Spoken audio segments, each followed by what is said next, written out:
You know that feeling, right? You walk into a room, maybe it's a bustling networking event, or even just a casual gathering with friends of friends. And suddenly you're hit with that familiar wave of, what do I say? How do I even start this conversation? Or perhaps even worse, how do I make this conversation actually go somewhere meaningful without it just, fizzling out? It's a universal human experience, that moment of social uncertainty. Welcome to the Deep Dive. We want to offer you a shortcut to being truly well-informed. Today, we're diving into a fascinating resource that promises to, unlock some secrets of connection and maybe transform those awkward moments into actual opportunities. We're talking about How to Talk to Anyone by the communication strategist Leil Lowndes. Now, this book, first published back in 2003, landed at a pretty pivotal moment. Think about it. The early 2000s, that was really the dawn of widespread digital communication. Email, IM, mobile phones, they were starting to rival face-to-face dialogue in a big way. And this shift, it brought all these new complexities, new anxieties about navigating both online and in-person exchanges. Yeah, and what's really striking here is how Lowndes, drawing on, over 3 decades of research, and from such a unique background, right? Teacher, performer, public speaker. She recognized that even as technology was racing ahead, the fundamental importance of authentic, confident human interaction was only growing. She really set out to empower individuals who might feel socially anxious or maybe just plain clumsy in conversations, making charisma and connection feel achievable, not some mystical talent only a few people have. And her insights feel even more vital today, wouldn't you say? Oh, absolutely. In our world of remote work, virtual meetings, the constant hum of social media, a lot of us, maybe especially younger generations, we're navigating social spaces with less direct practice. Less practice reading subtle body language cues or initiating those crucial first conversations. So this deep dive, we hope, will help you gain some truly practical tools to bridge those gaps, turning what might feel like awkwardness into something, more artful, helping you feel more confident and genuinely connected. Okay, so let's unpack this a bit. Lowndes makes a pretty bold claim right from the start, and it's actually really empowering. She says communication is a skill, not some innate talent you're born with or without. Right. You can actually learn it and refine it, just like, playing guitar or learning to cook. For so many of us, the idea of being charismatic feels like this magical gift, doesn't it? But Lowndes insists, nope, it's something you can genuinely learn, practice, and get better at. And that's such a crucial starting point. Because if it is a skill, then the obvious next question is, where do you even begin? Lowndes gives a pretty powerful answer there. She emphasizes that something like over 80% of first impressions hinge on nonverbal cues. 80%, that's huge. It really is. Your body language, eye contact, your tone of voice. She shows how even small, really intentional behavioral shifts can drastically improve how others perceive you, how they respond to you.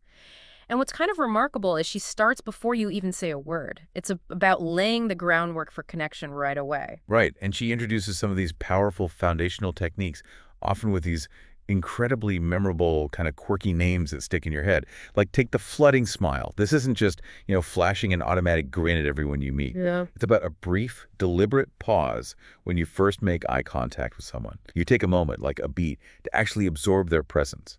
Then you let a warm, full-bodied smile slowly emerge across your face.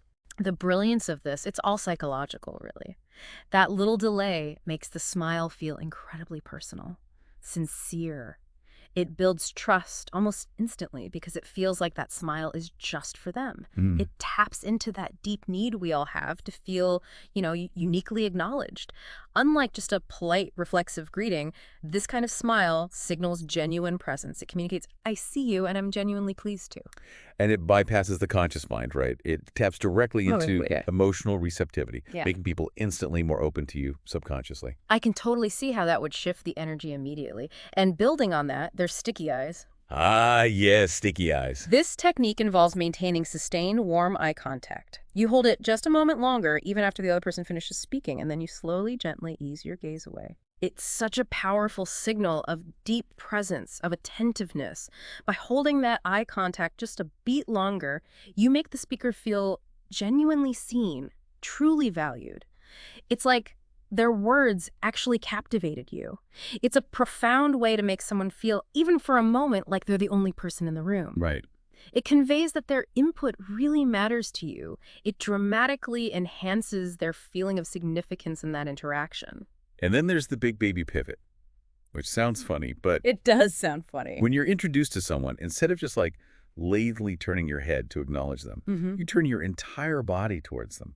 This full body alignment is apparently incredibly powerful. It's a totally nonverbal affirmation that their presence matters a lot.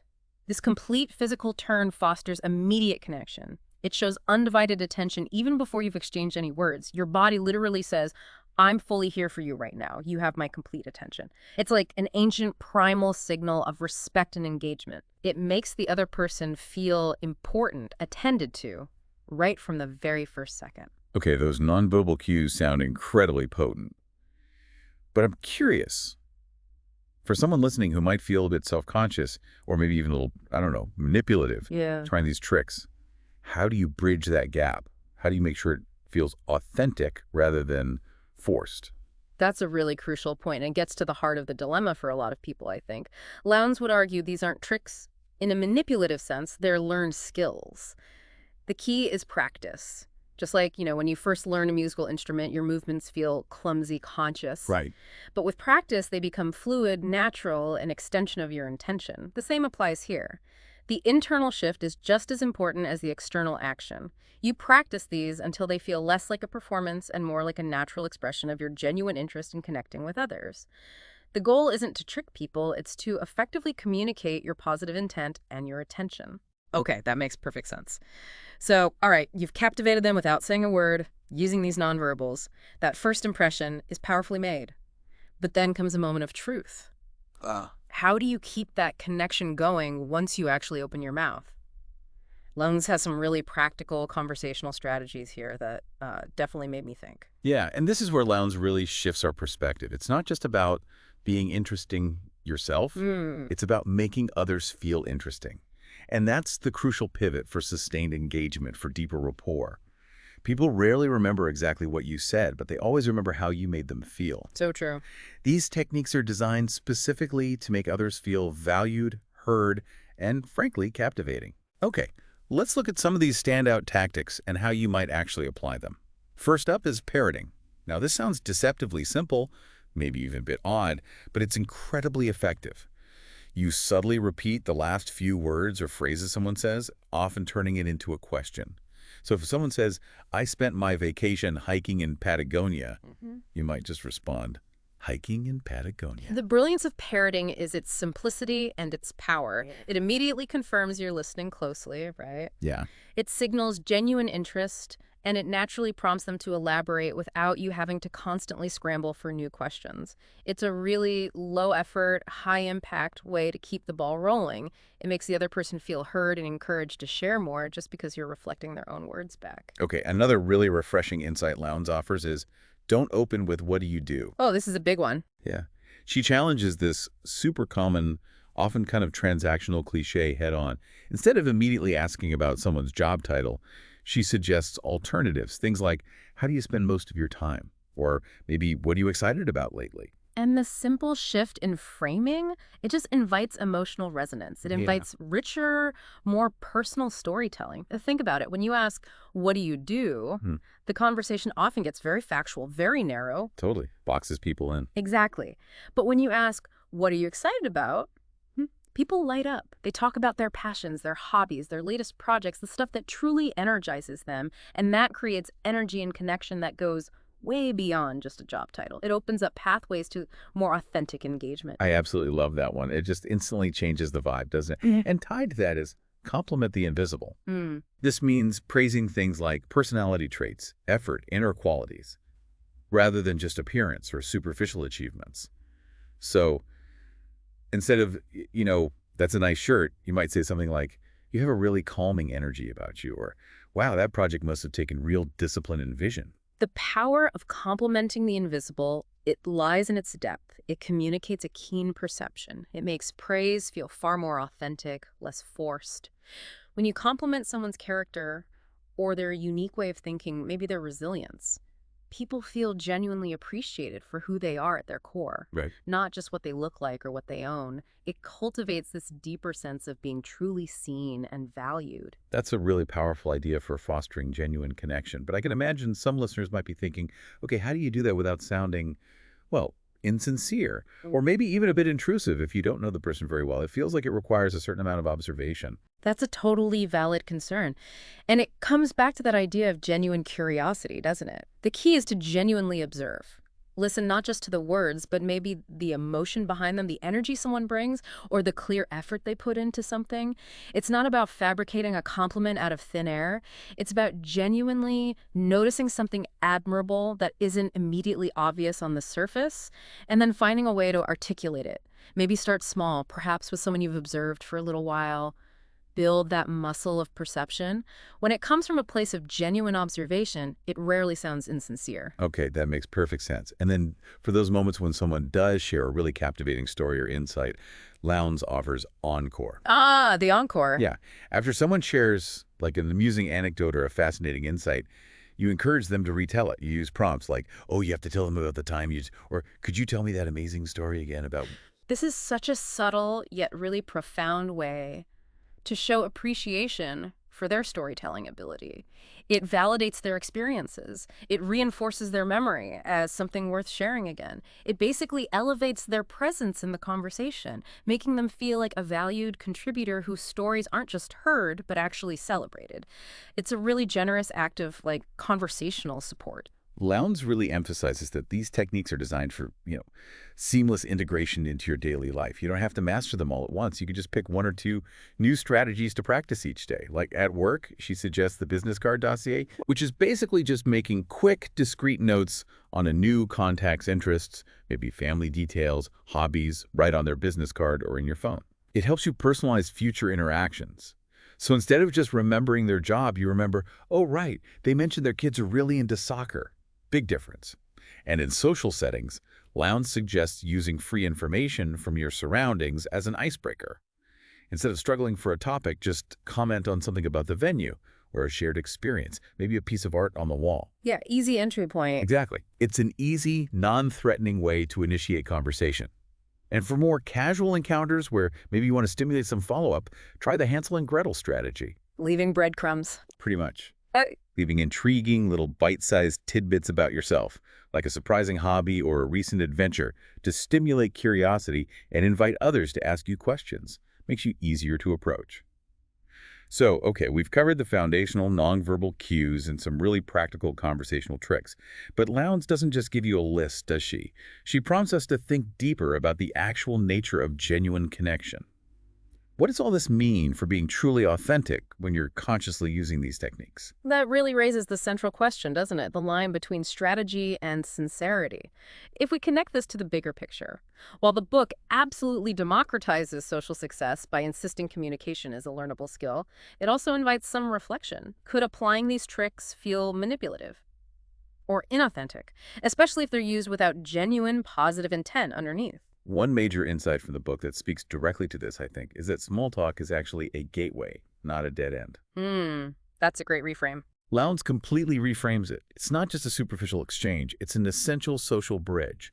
When you use it skillfully, it's a tool for reading emotional cues, signaling openness, and gently steering towards more meaningful dialogue. It's not really about exchanging weather facts for their own sake, right? It's about signaling, I'm available for deeper connection. Yeah. And seeing if there's a spark there to build on. However, that strong emphasis in the book on conscious control and influence can, for some readers, feel a bit transactional. I could see that. Particularly for people who really prioritize spontaneous, organic interaction. They might fear that a planned approach could stifle genuine connection. And this ambiguity leads to that kind of philosophical dilemma. Can behavior that's consciously executed still be genuinely sincere? Plus, you have to consider culture, right? Cultures that highly value modesty or maybe emotional transparency or more indirect communication. They might find some of these strategies, especially the more assertive ones, a bit too forward, maybe even self-serving. It could lead to a mismatch or even discomfort. Lowndes definitely makes a strong case for emotional intelligence, though. She urges us to speak to people's emotions, not just their logic. Yeah, empathy is key. Which means active listening, reading between the lines, responding with empathy, making conversations feel more personal and safe. But I do think, maybe because of the book's fast-paced, list-based format, which makes it super accessible, it can occasionally sacrifice a certain depth. That's fair. It's brilliant at teaching you how to elicit favorable responses, how to build that initial rapport. but maybe less explicit on navigating really complex emotional stuff like conflict or how you cultivate that deep, long-term, vulnerable trust that goes way beyond the first few conversations. You've hit on a really important nuance there. So while Lowndes gives you this exceptional behavioral toolkit, the real artistry lies in how you integrate these techniques, how you weave them into your own personality. It's about finding that balance, isn't it? Where you're strategically effective using these tools to open doors and connect, but you're also authentically yourself. The techniques are maybe the framework, but your genuine interest and empathy, that's the content. How to talk to anyone really is more than just a collection of social tips, isn't it? It feels like a structured re-education in human connection. It breaks down social interaction into these actionable, nuanced pieces that sort of demystify charisma. It offers this unique blueprint for cultivating genuine connection in pretty much any context, really, from first dates to, high-stakes boardroom presentations. Absolutely. And I think the book's most profound impact is how it democratizes social success. It sends such a powerful message. Anyone, regardless of their background, their natural introversion, their past social anxieties, anyone can master the art of conversation. By giving concrete, learnable techniques, Lowndes transforms social interactions. They go from being these unpredictable minefields to being navigable terrains with understandable rules. And that ultimately empowers you to overcome social anxiety and connect with real confidence. Yeah, this deep dive definitely reminds us that charisma isn't some rare, innate gift you either have or you don't. It's something that is practiced, it's cultivated. So as you step back out into your social world, maybe consider this provocative thought. What's one invisible trait you'll genuinely try to notice and maybe compliment in someone today? And how might your own cultivated curiosity, combined with just a touch of intentional technique from Lowndes' playbook, unlock a conversation you never expected? Maybe lead to a connection that truly lasts. This book insists you absolutely have the power to do just that.